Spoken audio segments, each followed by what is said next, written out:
The February Revolution marked the end of monarchy in Russia. All you know about that. Now, this video I am explaining the October Revolutions of 1917 on Russia. This is the part of History class 9th and the lesson 2nd. Now we are talking about the provisional government. After downfall of the Tsarism or the autocratic monarchy, the power passed into the hand of provisional government. The Bolshevik under the Alexander Kerensky. But the revolutions failed to fulfill the demand of the revolutionaries. Which were the three demands? The three demands of to stop the world war, so that is the peace. The second, all are equal, that means equal status for all, and the land who were work on there, it should be the peasant, that means land to the titler. As there was a conflict between the Bolsheviks and the provisional government, the Lenin also feared that it may be dictatorship, and in favor of the nation or the country, he was returned back from the exile and pursued the Petrograd Soviet.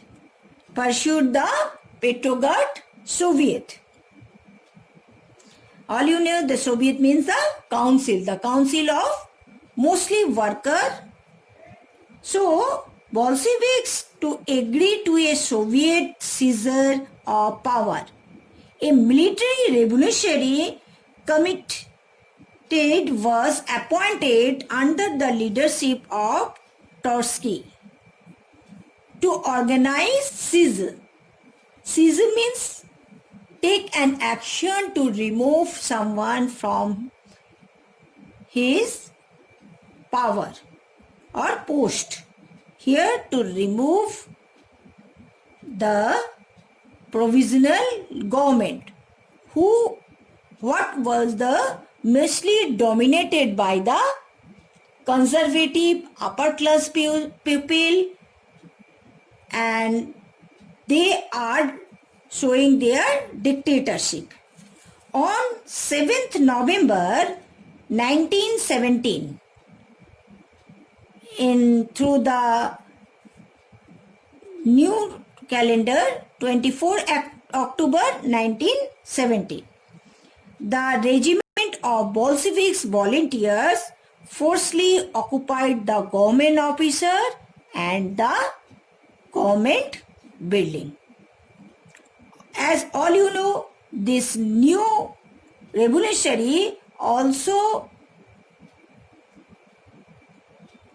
included the army and especially the navy of the Russian country did their work more promptly. The members of provisional government were put behind the bar and its headquarters by the Winter Palace was captured by the revolutionaries. All Russian Congress of Soviet in Petrograd approved the Bolsheviks' action. The revolutions was accomplished with shedding even a single drop of blood. All are clear? Without shedding even a single drop of blood, there is no violence at all in these October revolutions, and the power goes to the hand of the Bolsheviks. Especially you can say the power goes to hand of the Lenin. through the provision government to the Bolshevik government.